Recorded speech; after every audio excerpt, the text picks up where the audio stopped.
अहम खबर की, जो कि लखनऊ से मिल रही है। एआईएमआईएम प्रमुख असदुद्दीन ओवैसी आज यूपी के दौरे पर हैं। सुबह 10 बजे लखनऊ पहुंचेंगे सांसद असद ओवैसी। ओम प्रकाश राजभर से मुलाकात के बाद बहराइच जाएंगे। बहराइच में नए पार्टी कार्यालय का उद्घाटन करेंगे ओवैसी। 2022 चुनाव के पहले लगातार यूपी दौरे कर रहे हैं एआईएमआईएम प्रमुख असदुद्दीन ओवैसी। आज फिर से यूपी आएंगे और बहराइच में पार्टी के नए कार्यालय का उद्घाटन करेंगे।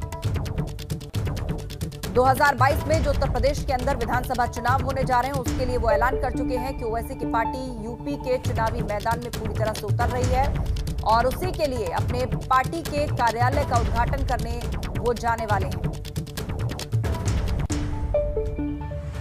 लखनऊ से एक बड़ी खबर। आज से आम आदमी पार्टी का यूपी जोड़ो अभियान और 1 महीने में 1 करोड़ सदस्य बनाने का रखा गया है लक्ष्य। 2022 विधानसभा चुनावों की तैयारियों में आम आदमी पार्टी जुटी हुई है और इसी कड़ी में यूपी जोड़ो अभियान। हर विधानसभा में 25,000 सदस्य बनाने का आम आदमी पार्टी ने टारगेट रखा है। संजय सिंह लगातार कार्य कर रहे हैं, राज्यसभा सदस्य उत्तर प्रदेश में बड़े एक्टिव दिखते हैं।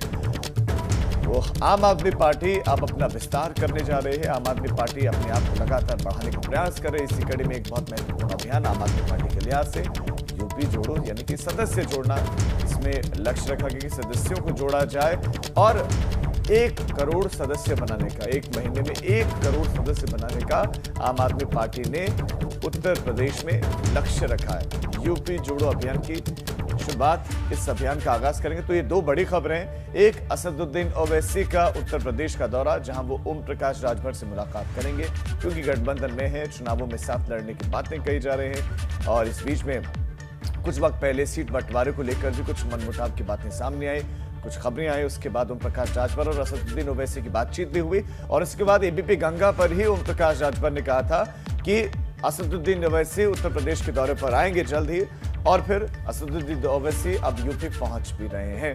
तो दूसरी तरफ आम आदमी पार्टी की बात करें तो आम आदमी पार्टी यूपी जोड़ो अभियान का आगाज करने जा रही है। इस अभियान का मकसद है आम आदमी पार्टी को बड़ा, विशाल करना और ज्यादा समर्थकों को जोड़ना, कार्यकर्ताओं को जोड़ना और चुनावों में उतरना।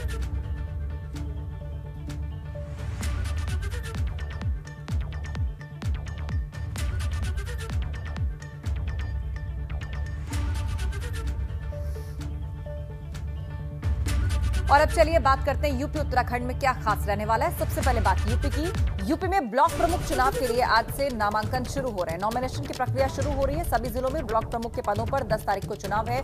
आज सुबह 11 बजे से लेकर दोपहर 3 बजे तक नॉमिनेशन फाइल किए जा सकते हैं और 3 बजे के बाद नामांकन पत्रों की जांच की जाएगी।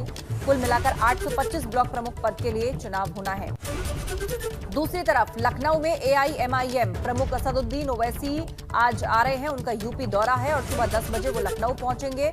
सांसद असद ओवैसी ओम प्रकाश राजभर से मुलाकात के बाद वो बहराइच जाएंगे और बहराइच में अपनी पार्टी के नए कार्यालय का उद्घाटन करेंगे। 2022 चुनाव के पहले लगातार यूपी के दौरे पर हैं असदुद्दीन ओवैसी। इसके अलावा आज से आम आदमी पार्टी का यूपी जोड़ो अभियान शुरू होने जा रहा है। 1 महीने में 1 करोड़ मेंबर्स बनाने का लक्ष्य आम आदमी पार्टी ने रखा है। 2022 विधानसभा चुनाव की तैयारियों में जुटी हुई है आम आदमी पार्टी और हर विधानसभा में 25,000 सदस्य बनाने का टारगेट रखा गया है।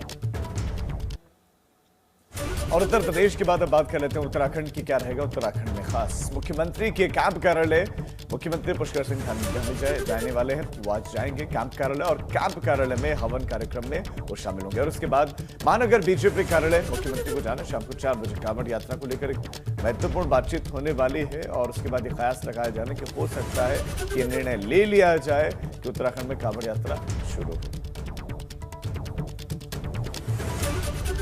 और अब खबरें अवध की सुपरफास्ट। चलिए शुरुआत करते हैं।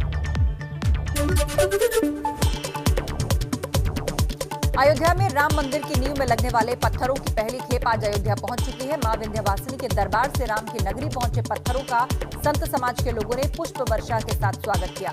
कार्यशाला में इन पत्थरों को आवश्यकता के अनुसार उपयोग में लाने का काम किया जाएगा। हरदोई में 2 पक्षों में जमकर लाठी डंडे ईंट चले और इसमें 2 पक्षों में कई लोग जख्मी हुए हैं। पुलिस ने 6 लोगों पर शांति भंग की कार्रवाई की है। औरैया में महंगाई के विरोध में कांग्रेसियों ने धरना प्रदर्शन किया है। वहीं महंगाई को लेकर जमकर नारेबाजी हुई और थालियां भी पीटी गई। प्रतापगढ़ में महिला ने 112 के सिपाही को थप्पड़ जड़ दिया। जमीनी विवाद में पहुंची पुलिस ने पहले महिला के पति को सैकड़ों ग्रामीणों के सामने थप्पड़ जड़ा और इसके बाद महिला भीड़ के बीच में पहुंची और सिपाही को तमाचा मारा। कौशाम्बी में सीएमओ कार्यालय में 1 करोड़ 60 लाख का घोटाला। एनएचएम की मिशन निदेशक की रिपोर्ट में खुलासा हुआ। डीएम ने जांच के लिए निर्देश दिए। फतेहपुर में अवैध शराब और शराब माफियाओं पर पुलिस का ताबड़तोड़ एक्शन जारी। जिले में 15 शराब माफियाओं की हिस्ट्री शीट खोलने के बाद अब पुलिस ने 16 माफियाओं पर गैंगस्टर एक्ट के तहत बड़ी कार्रवाई की। और अब एक बड़ी खबर हमें प्रयागराज से मिल रही है। यूपी के बिजली उपभोक्ताओं को लेकर यह बहुत बड़ी खबर है। बिजली की कीमतें बढ़ाने को लेकर इलाहाबाद हाईकोर्ट में सुनवाई है। प्रदेश राज्य विद्युत नियामक आयोग हाईकोर्ट में अपना जवाब सौंपेगा। इलाहाबाद हाईकोर्ट ने बिजली की दर बदलने के प्रस्ताव पर रोक लगा दी थी। आज की सुनवाई के बाद ही तय होगा कि ये रोक आगे भी जारी रहेगी या फिर खत्म हो जाएगी। तो उत्तर प्रदेश में बिजली के दाम बढ़ेंगे या नहीं बढ़ेंगे, आज की सुनवाई के बाद तस्वीर साफ हो जाएगी।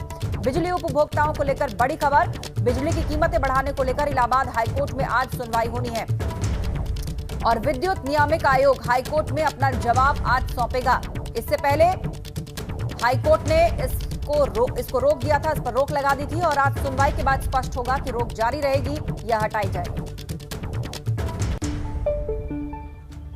लखनऊ के इंदिरा नगर थाना इलाके के खुर्रम नगर में आपको बता दें, एक पीड़िता ने अपने पति और ससुराल वालों पर मुकदमा लिखवाया।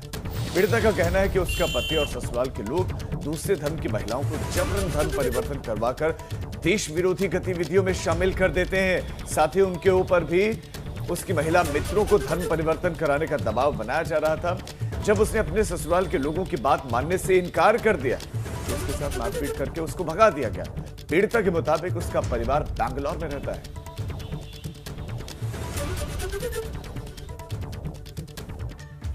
मुजफ्फरनगर पहुंची उत्तर प्रदेश महिला आयोग की उपाध्यक्ष Sushma Singh. PWD guest house में अधिकारियों के साथ समीक्षा बैठक की और जनपद में महिलाओं को शासन की ओर से दी जा रही सुविधाओं की सीएचसी मखियाली में निरीक्षण के बाद जिला महिला अस्पताल भी पहुंची और उपाध्यक्ष महिला चिकित्सालय में जाकर लोगों से मुलाकात भी उन्होंने की और अनियमितताओं को लेकर सीएमएस आभा सिंह को उन्होंने फटकार लगाई।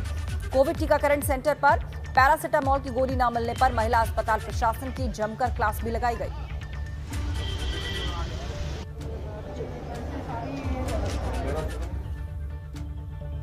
और अब मौसम से जुड़ी हुई बड़ी खबर। उत्तर प्रदेश में लोगों को गर्मी से मिल सकती है राहत। मौसम विभाग ने उत्तर प्रदेश में बारिश की आशंका जताई है।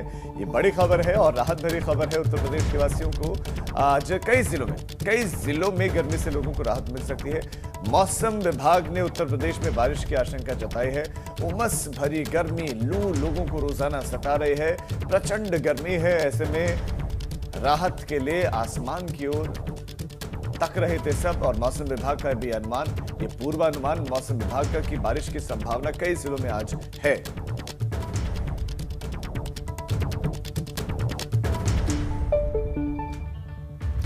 उधर यूपी में आग की अलग अलग घटनाएं सामने आई हैं। पहली तस्वीर जो हम आपको दिखाने जा रहे हैं वो फिरोजाबाद की है। यहां पर शिकोहाबाद बस स्टैंड पर खड़ी रोडवेज की बस में भीषण आग लग गई और देखते ही देखते पूरी की पूरी बस आग के गोले में तब्दील हो गई। हालांकि गनीमत रही, हादसे में कोई हताहत नहीं हुआ। दूसरी तस्वीर आप बिजनौर की देख पा रहे हैं। यहाँ पर चलती कार में अचानक आग लग गई। थोड़ी देर में पूरी कार जलकर खाक हो गई। इस बीच कार सवारों ने किसी तरह अपनी जान बचाई।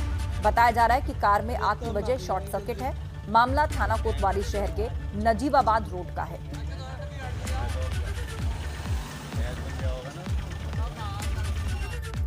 नोएडा में एसटीएफ और पुलिस ने कुख्यात बदमाश अजय कालिया को एनकाउंटर में मार गिराया और उस पर 2 लाख रुपए का इनाम था। एसटीएफ को सूचना मिली थी कि कालिया नोएडा सेक्टर 20 थाना इलाके में दिखा है, जिसके बाद एसटीएफ ने घेराबंदी की, लेकिन कालिया ने एसटीएफ की टीम पर फायरिंग शुरू कर दी, जिसके जवाब में पुलिस ने भी फायरिंग की, जिसमें अजय कालिया मारा गया। उस पर मथुरा जिले में 1 लाख, अलीगढ़ में 50,000, पलवल में 50,000 रुपए का इनाम घोषित था।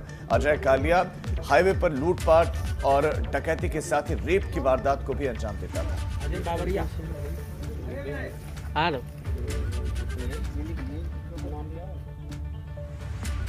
और अब बुंदेलखंड की खबरें आपको सुपरफास्ट अंदाज में दिखाते हैं। चलिए खबरों की शुरुआत करते हैं। बांदा में पारिवारिक झगड़े में पुत्र ने पिता के साथ मारपीट की। पिता को गंभीर हालत में सामुदायिक स्वास्थ्य केंद्र में भर्ती कराया गया, जहां हालत नाजुक होने पर डॉक्टर से जिला अस्पताल रेफर कर दिया। झांसी में एक मारुति वैन स्टोर से कोरोना वैक्सीन लेकर जा रही थी, लेकिन रास्ते में अचानक मारुति वैन में भीषण आग लग गई। 2 सिपाहियों ने अपनी जान की बाजी लगाकर वैक्सीन को बचाया। आरएसएस प्रमुख मोहन भागवत के चित्रकूट दौरे का आज तीसरा दिन है। आरएसएस प्रमुख ने कल पद्मश्री से सम्मानित जगत गुरु रामभद्राचार्य से मुलाकात की और इस दौरान सुरक्षा के पुख्ता इंतजाम भी किए गए।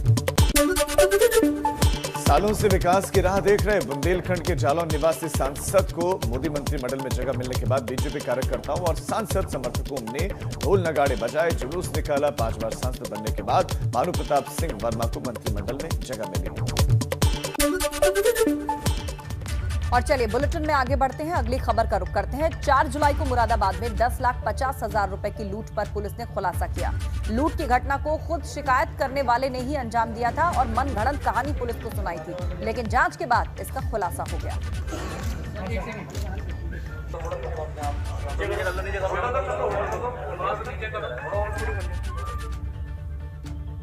इधर गोंडा के थाना कटरा बाजार पुलिस ने अवैध असला फैक्ट्री का भंडाफोड़ करते हुए एक अभियुक्त को गिरफ्तार किया है। उसके पास से 3 अवैध तमंचा, 2 जिंदा कारतूस, अर्धनिर्मित असलहे के साथ साथ बड़ी मात्रा में अवैध असला बनाने का सामान उपकरण बरामद हुए हैं। पुलिस ने आर्म्स एक्ट के तहत कार्रवाई की है। पकड़ा गया अभियुक्त हथियार की हेराफेरी करके गोरख धंधा चलाता था।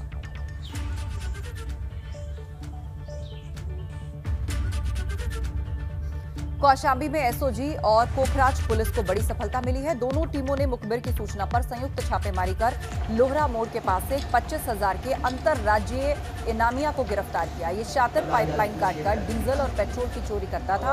इसके खिलाफ दिल्ली, हरियाणा, पश्चिम बंगाल, यूपी के कई जिले में गंभीर धाराओं में मुकदमा दर्ज है।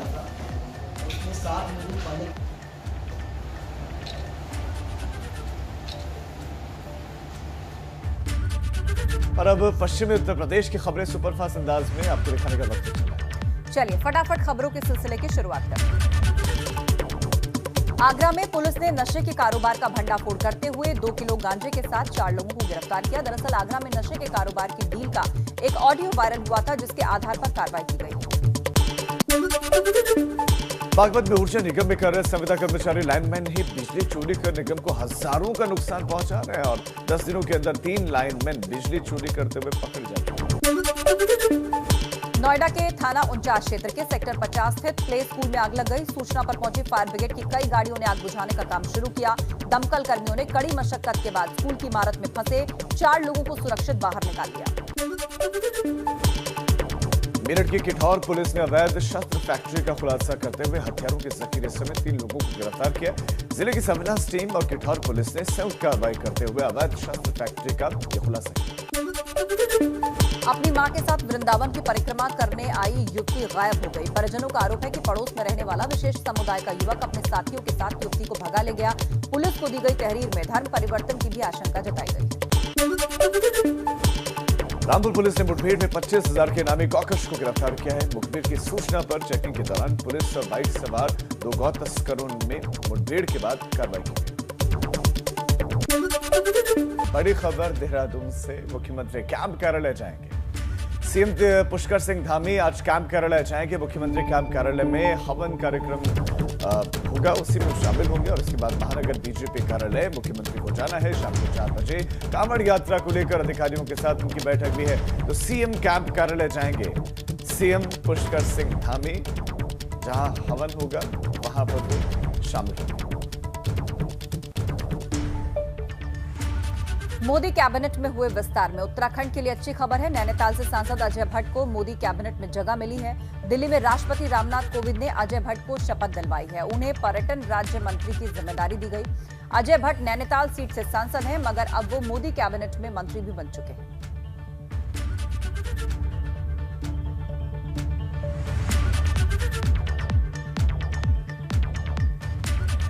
रमेश पोखरियाल निशंक की मोदी मंत्रिमंडल से छुट्टी हो गई है, जबकि नैनीताल से सांसद अजय भट्ट को मोदी मंत्रिमंडल में जगह मिली है। अजय भट्ट को मोदी मंत्रिमंडल में राज्य मंत्री बनाया गया है, लेकिन शिक्षा मंत्री रहे रमेश पोखरियाल निशंक की छुट्टी हो गई है और एंट्री हुई है अजय भट्ट की। दोनों ही ब्राह्मण चेहरा। बात करें तो अजय भट्ट भी और अजय भट्ट की बात करें तो इनका लंबा राजनीतिक अनुभव रहा है, बीजेपी के प्रदेशाध्यक्ष भी रहे हैं, सांसद बने हैं और इनको मोदी मंत्रिमंडल में जगह दी गई है।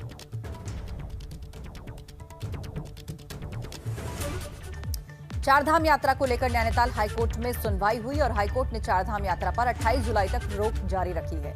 साथ ही हाईकोर्ट ने यह भी आदेश दिया कि सरकार चारधाम की लाइव स्ट्रीमिंग के लिए बैठक करके फैसला ले और साथ ही हाईकोर्ट ने राज्य सरकार से वीकेंड में पर्यटक स्थलों को खोलने के फैसले पर पुनर्विचार करने को कहा।